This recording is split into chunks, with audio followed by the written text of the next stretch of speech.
এমন একজন সৈনিকের অবিশ্বাস্য সত্যি ঘটনা নিয়ে এই আলোচনা, যিনি একটা যুদ্ধ শেষ হয়ে যাওয়ার অনেক অনেক পরেও একাই যুদ্ধ চালিয়ে গিয়েছিলেন।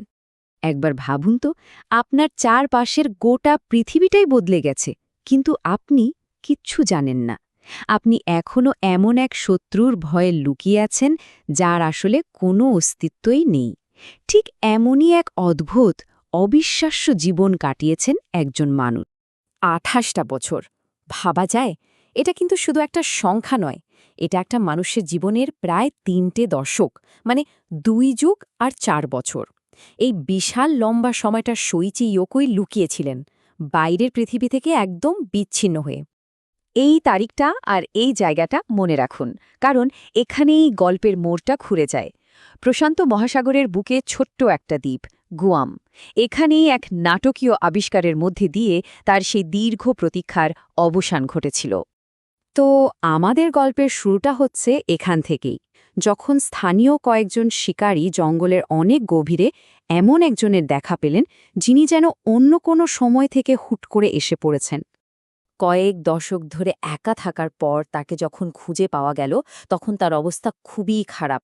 শরীর দুর্বল, অপুষ্টিতে ভুগছেন। কিন্তু তার শরীরের চেয়েও বেশি ছিল তার মনের ভয়। এতগুলো মানুষকে একসাথে দেখে তিনি একেবারে ঘাবড়ে গিয়েছিলেন। আসলে তিনি শিকারীদের ভয় পাচ্ছিলেন না। তার আসল ভয়টা ছিল তাকে যুদ্ধবন্দী বা প্রিজনার অফ ওয়ার হিসেবে ধরে নিয়ে যাওয়া হবে। জাপানি রাজকীয় বাহিনীর একজন সৈনিক হিসেবে আত্মসমর্পণ করাটা তার কাছে ছিল নিজের, পরিবারের, এমনকি দেশের জন্য চরম অপমানের একটা ব্যাপার।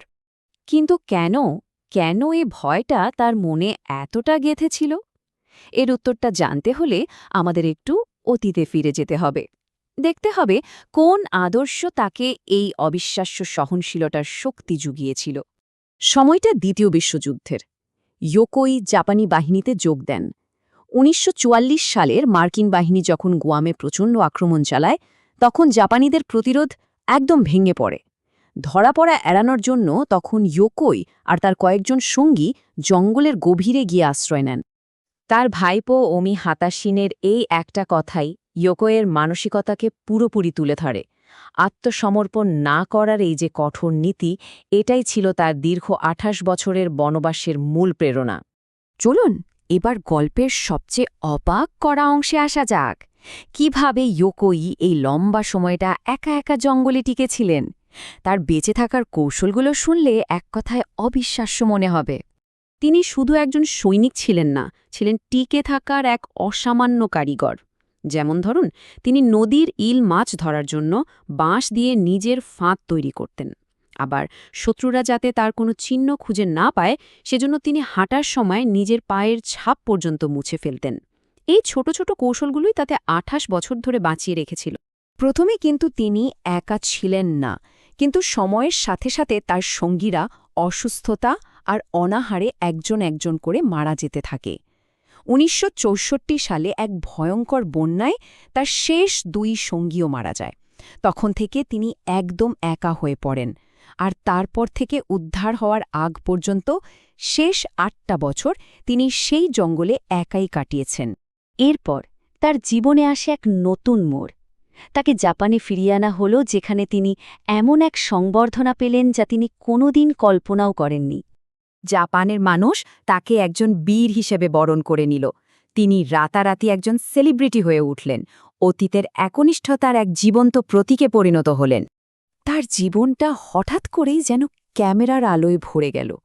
টিভি, রেডিও থেকে শুরু করে বিভিন্ন বিশ্ববিদ্যালয়ে তার অবিশ্বাস্য গল্প শোনার জন্য ডাক পড়তে লাগল।